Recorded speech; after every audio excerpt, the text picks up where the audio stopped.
Welcome to the Hello Flow podcast, a space where we bridge together professional success and career alignment with personal well-being.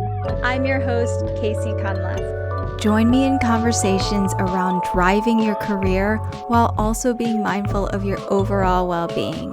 At a time when many people are awakening to their soul's purpose and navigating that messy but magical middle, I offer this space for personal and professional growth and alignment, and a place to ground and support you in your daily grind. After tuning into this podcast, I hope you receive the empowering counsel and actionable tools to usher in more ease and flow in your life, and equip you as you discover, develop, and evolve your Dharma. Now on to the episode.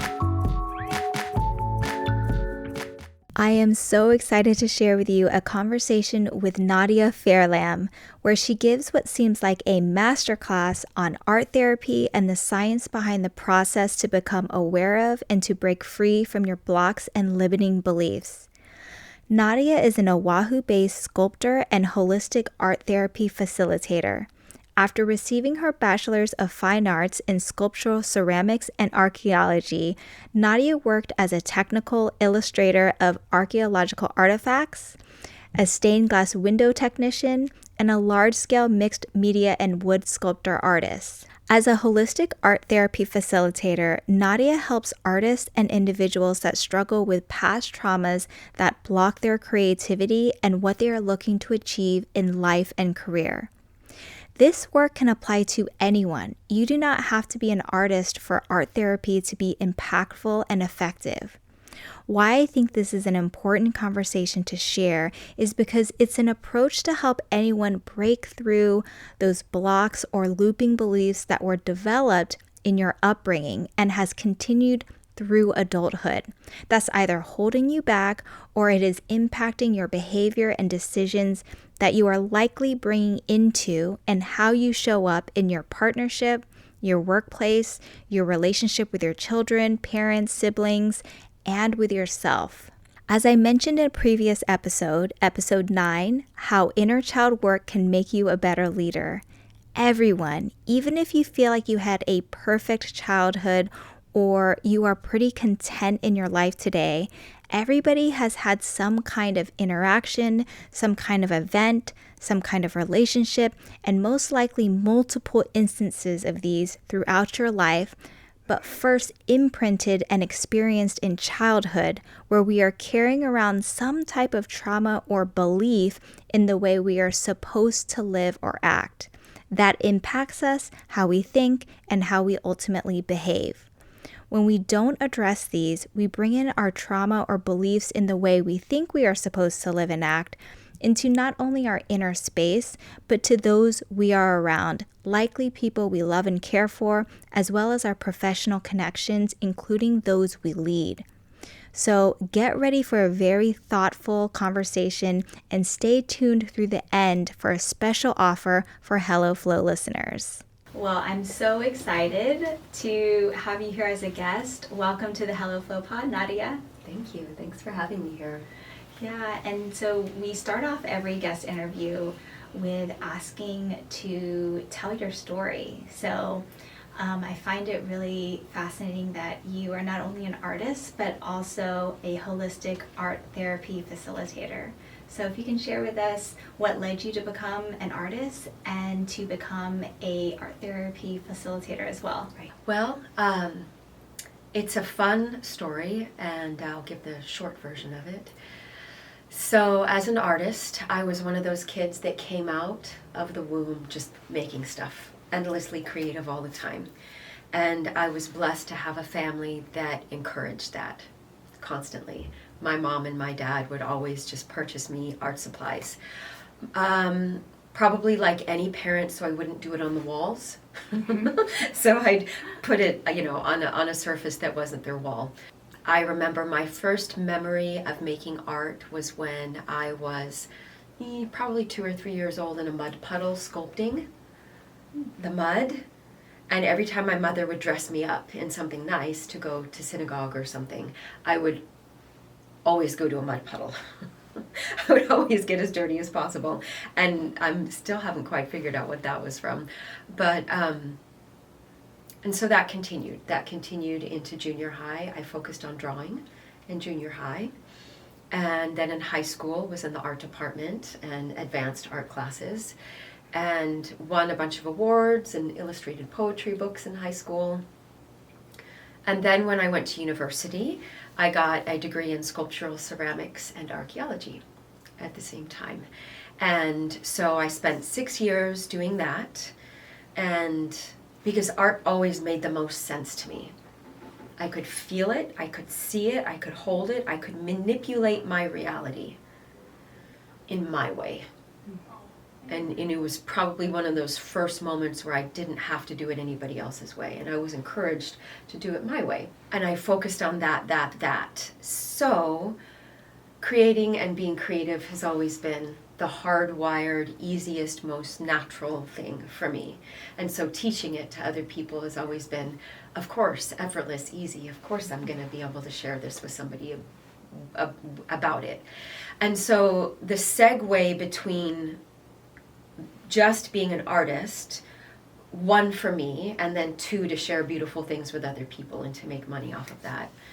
But the path that led me to, well, actually this is now gets to be shared with other people as a healing modality, as a way to shift and change just the inherent nature of human suffering on the planet. We come into these bodies, and if you have a body, you get lessons. Every body gets lessons whether they want it or not. There's no creature on the planet that's immune to it. And so because of that element of just natural human suffering on the planet, and coming through my life and now being 50 plus years old, I look back and go, okay, now I have all these tools, like what gets to be shared with humanity?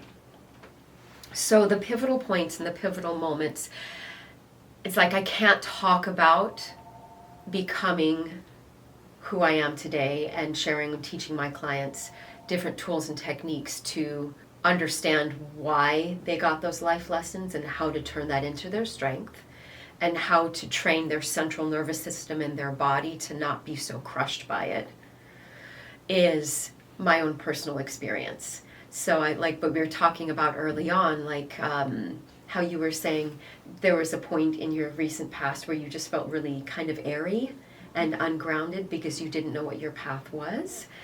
And I had several of those moments too. So when I was in college, I was getting my master's degree, but what I ended up getting was another M degree, which was marriage, instead of my master's degree. And so I followed that path. And in hindsight, of course I followed that path instead of my master's degree. It's because that was what I was taught as a child. My first programming as an infant was, you follow dad wherever he goes. He was in the military. My family didn't mean to do that on purpose or program that into my consciousness on purpose, but that's what I did. So I gave up a master's degree, which I was so close to getting, to follow this man who I eventually married. But in the dissolution of that marriage was what led to the next part of my life, which on one hand was the most powerful and empowering understanding of human suffering, but also led to my greatest moment of suffering and life lessons, which led to me having the ability to hold space for somebody who's experienced a acute complex trauma. That's why I'm able to do it. I can laugh about it now, but in hindsight, digging myself out of that was a mess.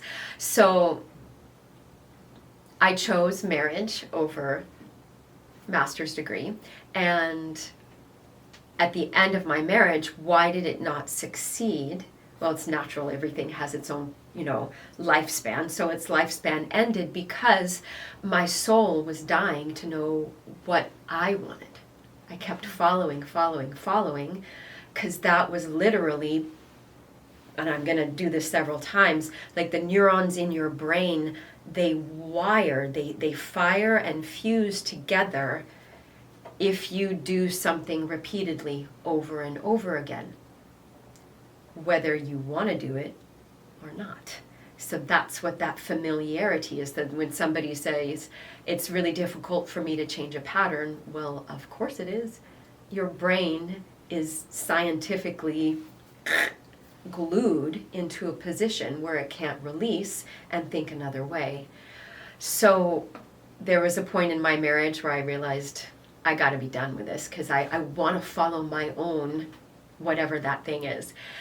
And so when my marriage ended, I had no idea what to do. All I knew is that I wanted to follow my own path. And I was desperate for that. And I would have left this incredible human and this incredible man. To this day, 20 years later, we're still friends. It wasn't a bad anything. This is over. But because of how I was trained as a little baby, which was you follow the loudest voice of the loudest person, then what I did is I was dying and crying out from spirit. It's like, show me how to find my own path. But what I was really calling out for was somebody lead me. Mm-hmm. Somebody tell me what to do next. Somebody tell me where to go next, because I have no clue how to even find what my life's purpose is. So the thing that I found, like I said, on one hand was incredible. I found a spiritual teacher. He was an actual guru and a revealer of light. So when you were in his presence, every single person that came into his presence in that community, there was an actual Shakti experience, which is universal essence, light, source, coming through that being to the recipient. So that was totally real and totally true. And I had multiple experiences of leaving my body and becoming light, returning to source, and feeling that as truth in every cell of my body. And it was so, like, it was my answers, like, oh, I got it. I know I'm source. I know I'm light, like all the stuff that people talk about. And then I go, have you really had that experience? Are you sure you want to have that experience? Because that experience is really rough to come back from. So, because I had spent my childhood like following that voice around, I followed this dude like a puppy. I did everything he said and the community said, to the point where I was losing myself more and more and more and more and more and more and more and more. And then there's a whole list of events that happened, but ultimately what happened was I had a moment where I recognized I was broken, completely broken. I ended up on the floor, broke, financially broke, $60,000 in debt. I had moved to Hawaii. My mother died.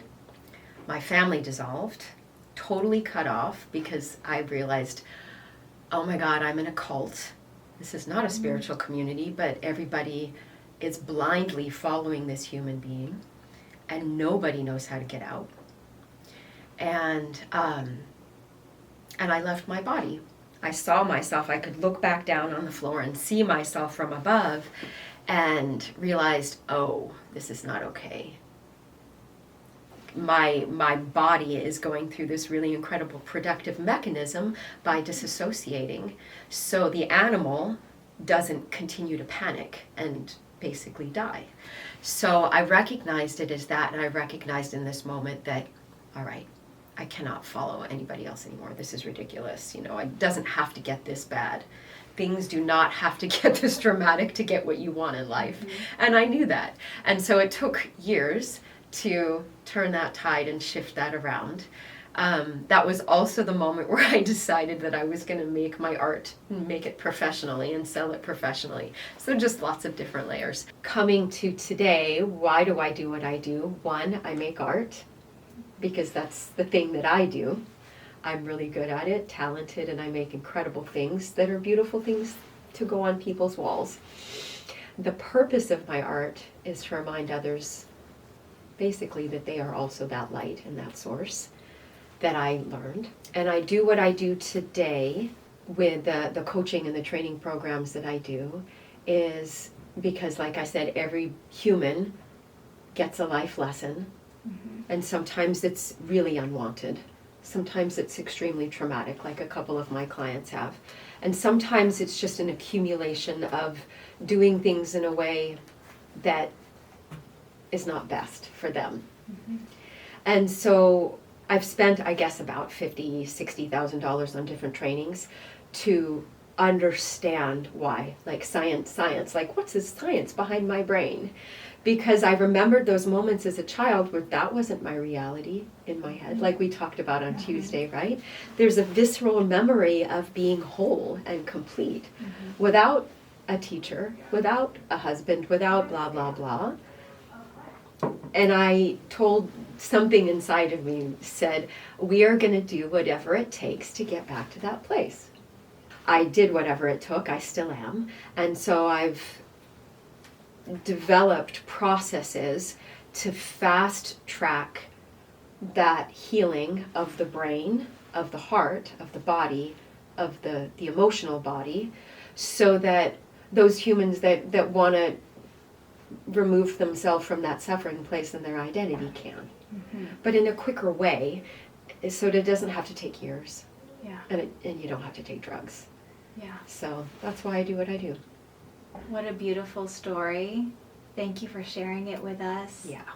And it's starting off with, you had mentioned, your parents, you lived in an environment where they did encourage you to be yourself, to pursue what brings you excitement and joy, which was art. And they cultivated it, and they gave you the tools to do that. And it's interesting that even something in your childhood that was imprinted in your brain impacted choices you made as a young adult. And even though, you had supportive parents, and it sounds like, you had a childhood that included an environment that allowed you to be yourself, it still led you down this path that maybe wasn't best for you. But it's still part of your story, and it created who you are today.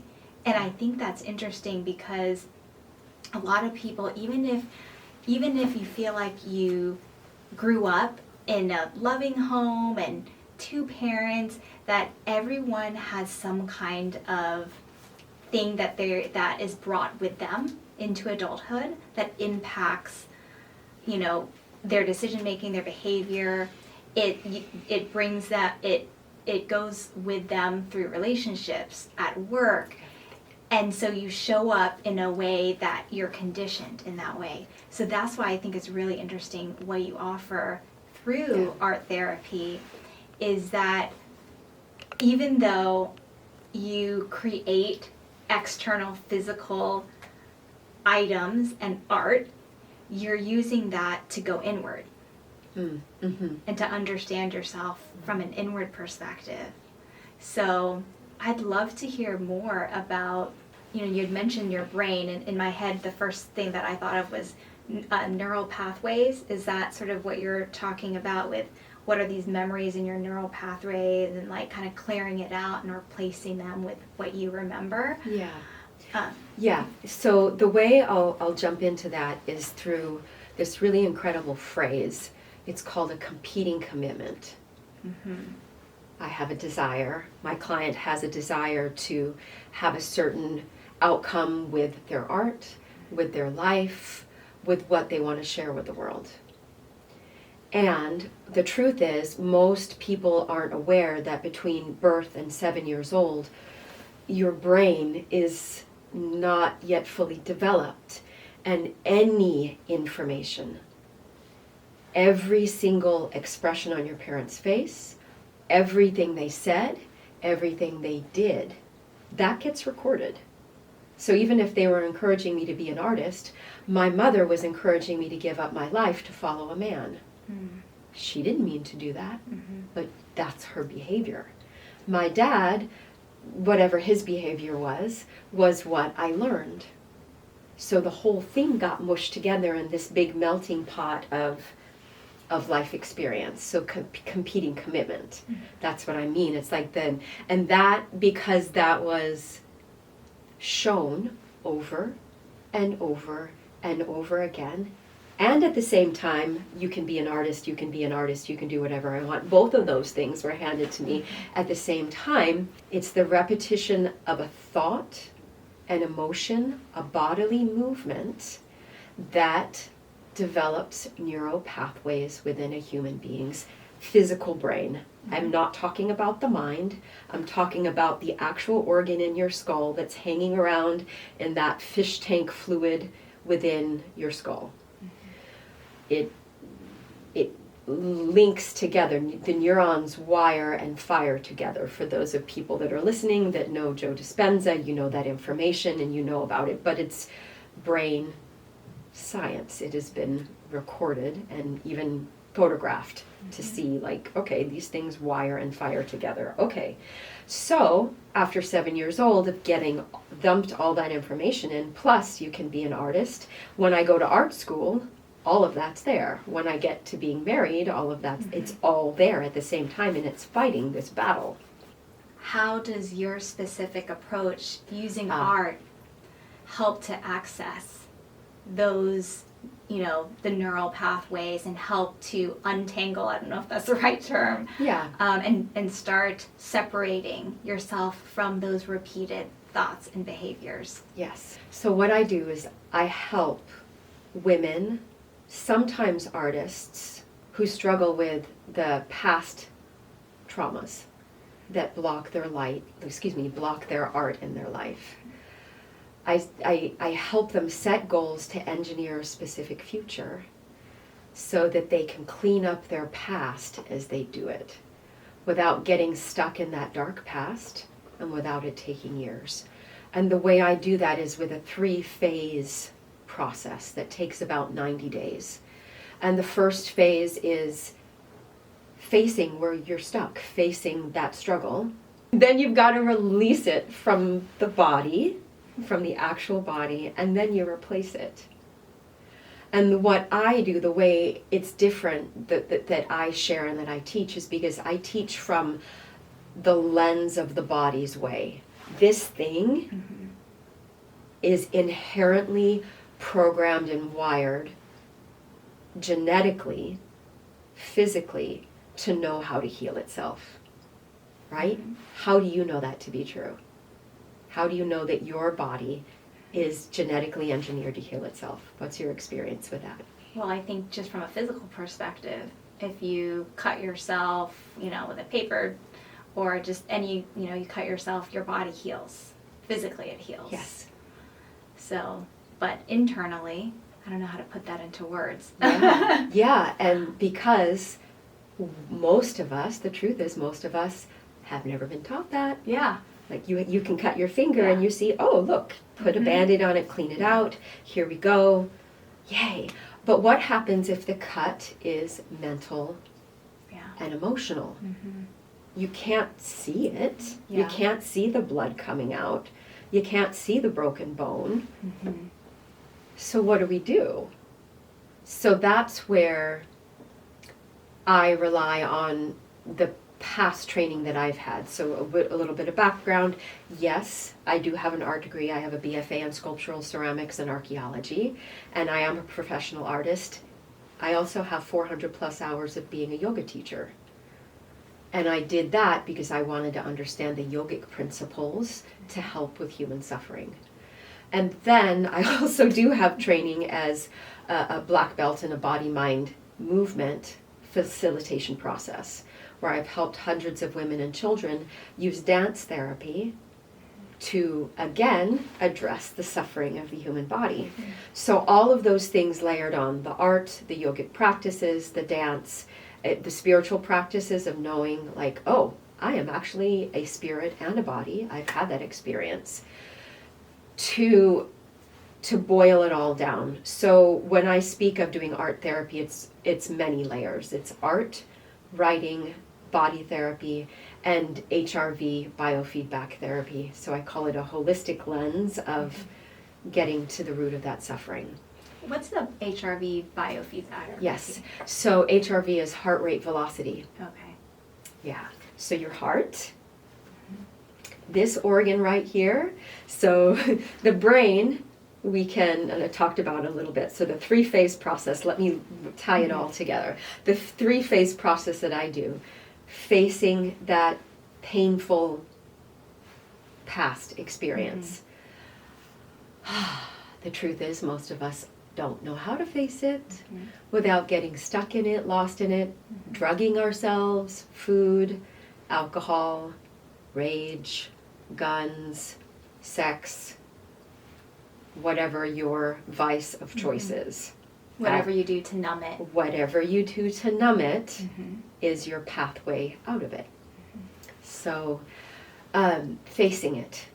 That's number one. We face it. So there's multiple tools that I teach my clients to use to face it, to stop and face it.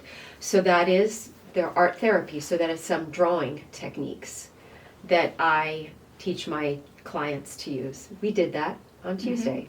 Yeah. Okay, how do you face it? How do you extract that pain? How do you bring it to a boil? Most people are just like, I'm not going to bring this thing to a boil. You know, it's going to explode. It's going to turn into a mess. You've got to get it out. If you get a wound, let's say you get a splinter, right, and it's stuck in there for a couple of months, it's going to get really pussy. You got to get that splinter out. That old, past, painful memory or experience is like that splinter. If you don't get it out, it's going to abscess, it's going to turn into a yuck. So you've got to lance it, cut it open, and start pulling on that splinter to get it out.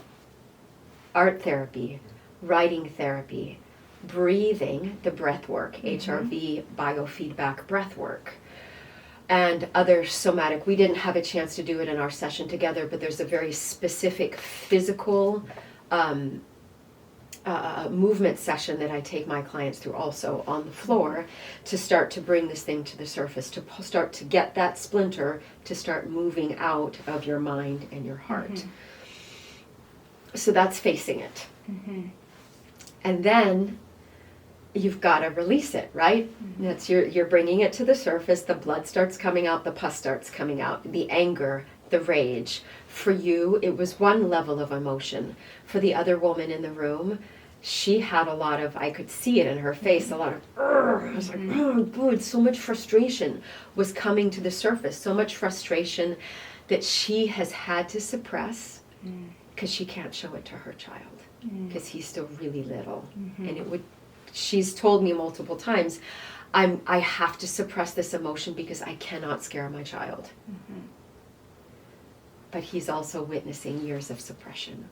So what is that little boy about to learn? To suppress his feelings. Yep. He's only 7, and there's not a hopeless case, which means in the next 5, 10, 15 years, that can also be released for him too, as he matures. And there's people that I know, I don't work necessarily with children, just for your viewers, but if there's anybody out there that has a little one, a little baby that has either witnessed an extreme trauma or been part of an extreme trauma, I have people for them. Really highly trained professionals that literally will take your babies 3 years old up to 7 years old in these playful mastery programs. I'm totally going to pitch my friend Kimberly right now, just because people need to know that these things are possible and there for them. But there are these playful mastery programs which teach these little babies to release in a playful way their past painful experience. Then get this, when they go home, they start training their parents. Oh. Because they're free of it naturally, because they're like, my brain is totally fluid. I'm not even 7 yet. And their parents are like, oh dang, my kid just schooled me on how to release trauma. But then there's also, they have this other layer for teenagers, you know, little ones that have experienced an acute trauma and are really struggling with it. And you don't necessarily want to drug your kid, and talk therapy isn't working. There are these whole teenage programs where they go out and the teens go and group together and they go through it together. And it's so incredibly powerful. Like I said, I don't teach the kids, I help the adults. So let me get back to really quick. We talked about facing it, right? Using these different processes. Then releasing it. Now we're talking about releasing it. So how do we release it? So to the art therapy part, there are actual physical things you can draw with your hand, or both hands, or your opposite hand, that start to get these neurons in your brain that are literally wired together. So when I say literally, is if a doctor were to take a brain scan right now and you start thinking about that one area in your life that's that painful past experience, it is going to light up a certain color on a brain scan. Oh, interesting. You will see it within specific regions of your brain. This is not some ephemeral woo-woo thing. This is, wow, my brain has gripped onto this thing and it's firing the neurons, the electricity and the blood is flowing to that part. But what you also can know from neurotherapy, not only is the brain and electricity there, but it becomes a little bit like a tumor. So that painful past experience that you had, it will fire in a bright color within your brain, but also what will happen, it will start to protect itself. So it's like a little bubble. I'm not going to say bubble, but you can imagine it like a little space within your brain where the blood flow and electricity now goes around that area. It doesn't go through it. It can't get through it because it's so, you've thought about it, you felt it over and over and over and over and over and over again. Day 1, day 2, day 3, day 4, month 5, 6, 7, year 10, 12, 15. It's there. And that thing, how do you get the electricity and the blood and the fluid and the oxygen into that place? You've got to unwind it. You've got to peel that sweater apart. So the reason why I use art therapy, you remember when I had you draw with your other hand? Yes. What happened to you? What did you do? Well, I just adjusted, but it felt kind of interesting to write with my left hand. So I had you write and draw with your left hand, Yes. right? Is it normal? No. Did it feel familiar? No. Did it feel comfortable? No. That's how you start unwinding that area in your brain, because your attention has to go so far in another direction that all of that effort and energy to protect this place go someplace else. Yes. And it starts Just to unwind. release its binding effect.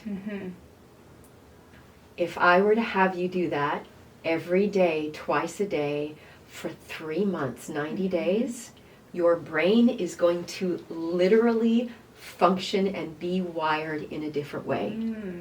Yeah, I can totally see that. Without electrical stimulus, without drugs, without sitting in cave, without standing on your head. So that's why I use specific art therapy and writing therapy. They go hand in hand together. And with my clients, what I do is I make it more and more and more complex as we go. So after month 1, the drawing and the writing exercises I have you do, they get more difficult. They get more complex. And and there are moments where my clients, they hate these things so much because it takes their attention away so fully and completely from the pain and the task and what's current at hand. That's why I then layer on. So here we are in the releasing part, and it also brings up emotions. If I were to have you go through that process over a period of time, whatever emotions that you've been squishing down, those guys bubble to the surface. Yeah. So that other woman in the room was lucky because her emotions came up really quickly. I'm going to say this really bluntly to you. You suppress them and hide them with a pretty face. Yeah. I started to tear up. But I didn't fully It's release. gonna be harder for you to get to those extremely painful ones because you've developed ways to hide them. And to protect them. Yeah. So it's gonna be a little harder. But what's gonna be more challenging for you compared to her is that once they come to the surface, they're gonna be a lot more loud and aggressive and they're going to come like wham, wham, wham Yeah. of rah, of all this stuff that you've suppressed. A plug for breath work really quick. It's a really trendy, popular thing right now, which is really fascinating and interesting that it's coming to the mainstream for humanity to recognize, if I can regulate how much oxygen is moving in and out of my body, which therefore regulates my physical heart, I can change my reality. That's great and all, but if done incorrectly, it can mess you up even more. I've known people that have done breathwork classes that come out even more effed up than when they went in, because all this stuff is being activated, but they're not being shown how to face it, release it, and replace it in a healthy way. So HRV is heart rate velocity. Biofeedback is your body feeding back to you what's happening. Now, if I had my phone with me, I would be showing you. Part of what I do with my clients is I teach you how to use an app on your phone to track your heart rate velocity. You're watching what your physical heartbeat is doing. So this is not some woo-woo, we're going to sit here and breathe in and out thing. No, we're going to use science feedback to show us, as I think about this old past physical thing that happened, I'm going to watch how my heart rate goes, whoa, off the charts. Then, like what we did in our mini session together, then I'm going to teach you to accelerate your heart rate on purpose by thinking about that thing. But then we're going to pull our heart rate back down to a more natural, balanced heart rate by the second part of what we did, which was drawing and writing about what you would prefer, right? You remember how you felt when you did that? That's HRV biofeedback, heart rate velocity. So we're physically using our heart to regulate our emotions and our mind. Again, that part of your brain that was wired and fired together, you're quite, I don't know what other word to use, but literally when you think about that old past thing, for me being in that cult and all that suppression and all that pain, my mother dying, going into that, it's going to make that numb spot in my brain go, it's forcing blood and oxygen into that part, which is going to start opening it back out, which means there's going to be a flush of energy moving through, which means it needs to come out. So I purposefully trigger my client's pain on purpose. You face it so it comes to the surface. And then we slow our heart rate back down on purpose by thinking about what's wanted. And that's the replacement part. We're replacing that old painful memory with what is now wanted, where we want to go next in our life. We're releasing that competing commitment to, again, what we want next. So that's the cycle I teach my clients. That's why it's 90 days and it's a tight container. You can't do it in a day. Yeah. Because that pain didn't happen in a day. And anybody that tells you this thing, oh, you can release this in a week, please don't believe that. Yeah. No. Your body it learned that painful thing over a period of time. It takes time to let go. Yeah. So again, that's the process I take my clients through. I know that's a lot and that's a mouthful, but that's why what I do is different, because I take it it's totally based on the body, on the brain, on the heart rate, and then the other aspect I use, there's another part for replacing, because it's got to be replaced. Right. If you don't replace something on purpose, that old dad in your head that says, it's now time to move because I'm in the military, let's go, chop chop, drop everything that you love and let's run, kids. Like that old thing is going to be like, I over here, I got the answer. And that's going to, it's not going to get you anywhere. Yeah. So. Thanks for sharing the entire process. And so you know, obviously you mentioned you can't release something in a week. How do you know if that thought has been fully released? Is it, I'm assuming it's different for everyone, but what are the signs? Great question. Yes, it is absolutely different for everybody. How do you know when you're free from it? Mm-hmm. How do you think somebody would know when it's no longer in them? I think it could be several ways, but the first thing that comes to mind is if you don't have such a strong reaction one way, or if you're not numbing it, if you're not needing to. And numbing, you know, a lot of people think, oh, alcohol or whatever the vice is, but numbing could also mean exercising, like, you know, a lot. Overworking, which I think a lot of people, and I would say potentially this audience, can tend to do, is just constantly working, because you're taking the attention away. So I think it's when you realize you don't have to do all of that, and you're able to then understand what, you know, what the thought is, how it impacts you, and not have like such a strong reaction to it, and rather be able to understand that you're integrating it within you and you're able to move forward. Yes. Yeah, those are true. Each of those are true, and there's going to be one above all of that, which is your results. Oh, yes. Your life results, Yep. your relationship results, your financial results. Your results show you everything. Yeah. So if you're still getting the same results in relationships with other people, the same results financially, the same results in your body, like whatever body ailments you have, it's not resolved. Yeah. But if the results have shifted, and one day you go, oh, whoa, look at this, it's changed, that's how you know it's changed. Yeah. And I love that why I think this conversation is really important, because whatever it is an individual is working through, even if, like, for example, if someone's listening to this, they may not even be aware. Like, there may not even be awareness that there's something that's impacting their behavior, their thought patterns, their life results. And it's going to show up in the workplace, it's going to show up in their relationships, it's going to show up in their friendships, it's going to show up in so many different areas.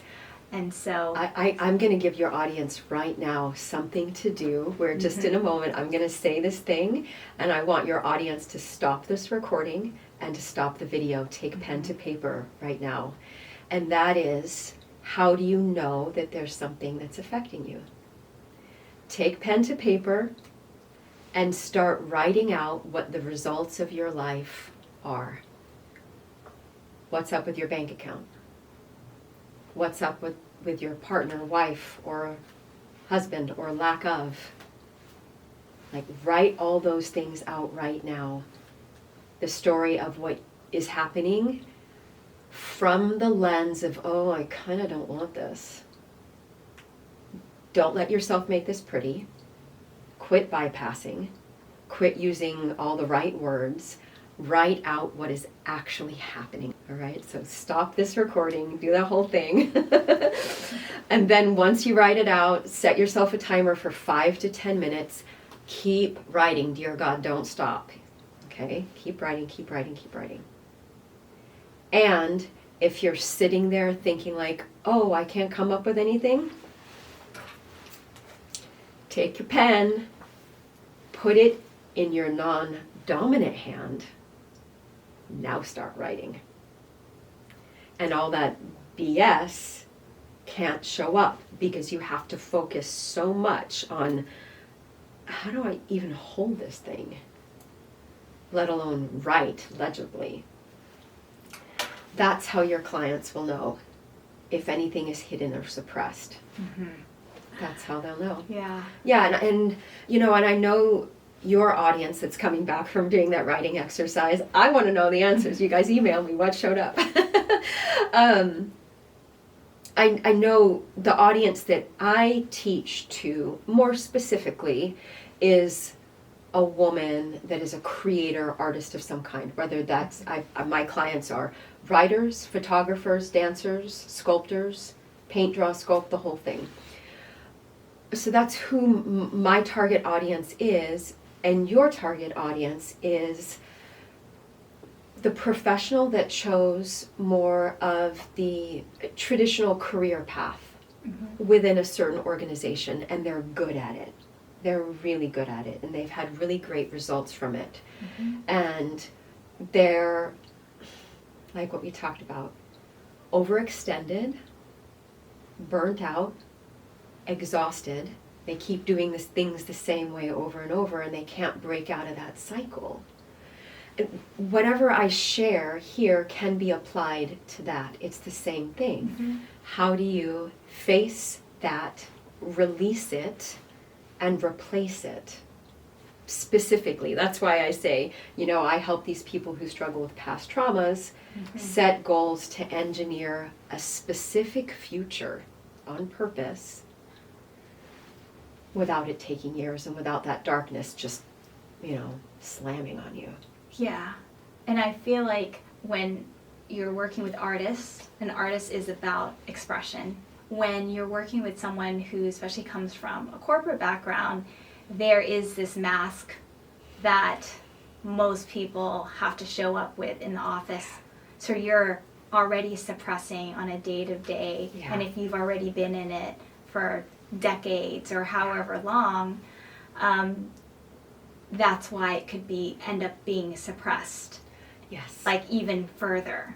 Yeah. If you're not understanding how to truly express and to show up in a way that's authentic to you.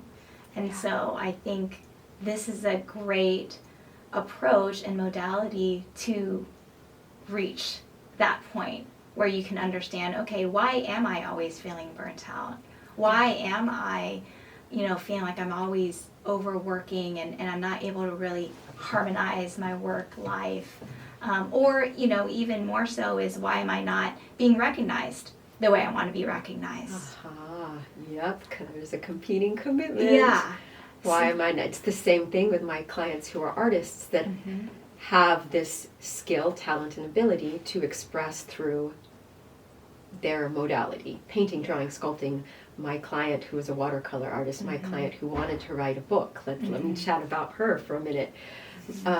She came to me, she wanted to be a writer. She had spent years of her whole life writing stop, start, stop, start, stop, start. In her, she's like, I know there's this thing in the planet that I've got to share. But every time she would get to the point of writing and really feeling like, I'm ready to share this thing, this other event or events would always show up. For example, a man that wanted to be in a relationship with her but didn't, didn't, like for years, the same guy over and over again. Well, interesting. What is that about? Or this other thing. So her competing commitment came from her past, whatever her dad taught her, whatever her mom taught her, whatever her culture taught her.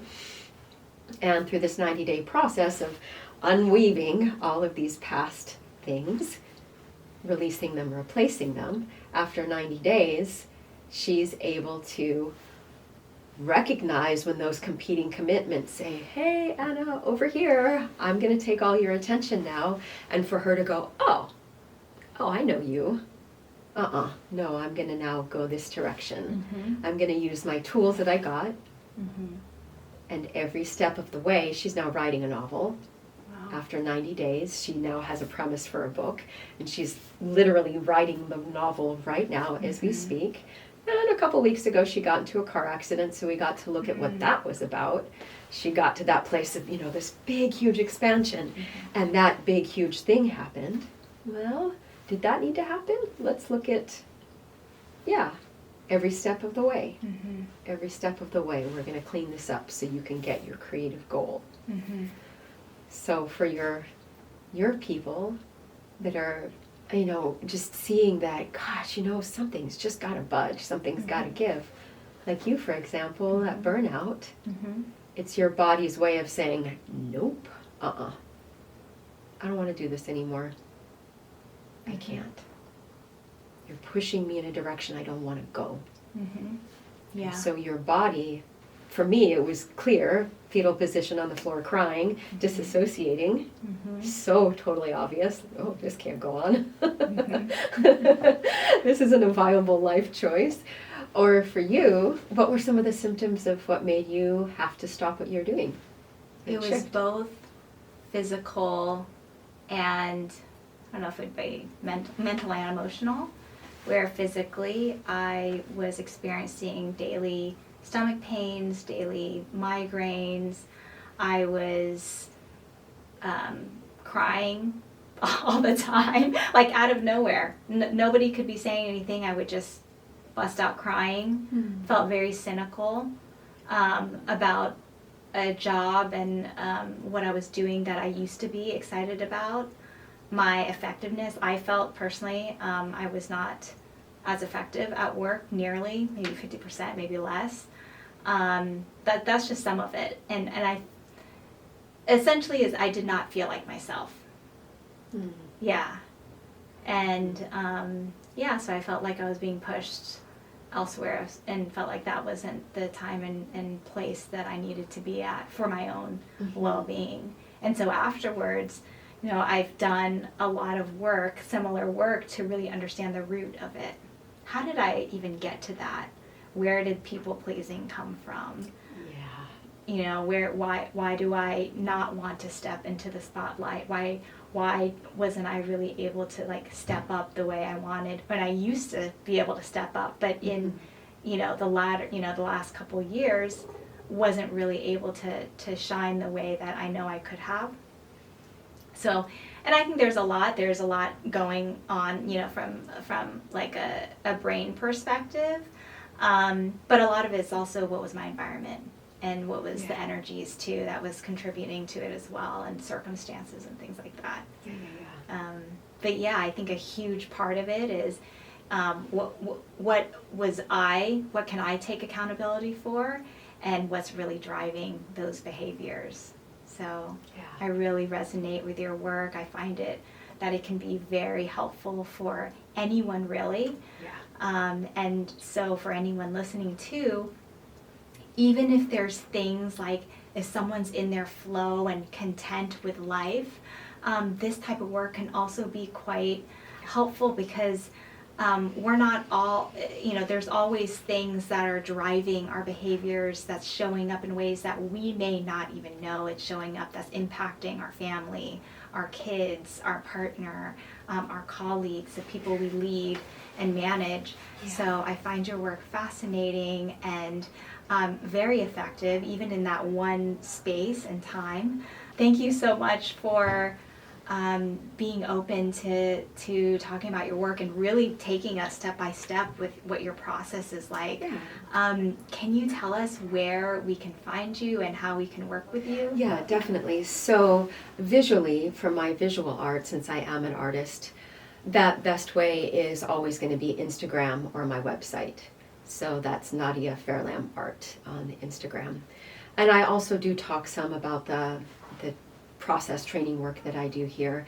And for any of your viewers who want to do a deeper dive to understand where their roadblocks are, like what is that past thing that I keep tripping over and face planting on, where I'm not getting the results in my life that I want, in the show notes, and I'll give that to you too, I'll offer some free strategy sessions.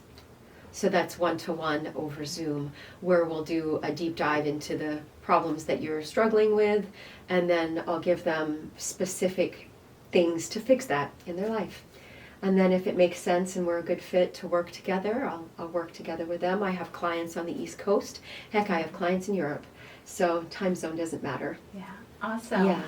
So thank you for that offering, and thank you again for being on the show. Definitely. Thank you so much. What a conversation with Nadia. So many good nuggets to take out of this discussion.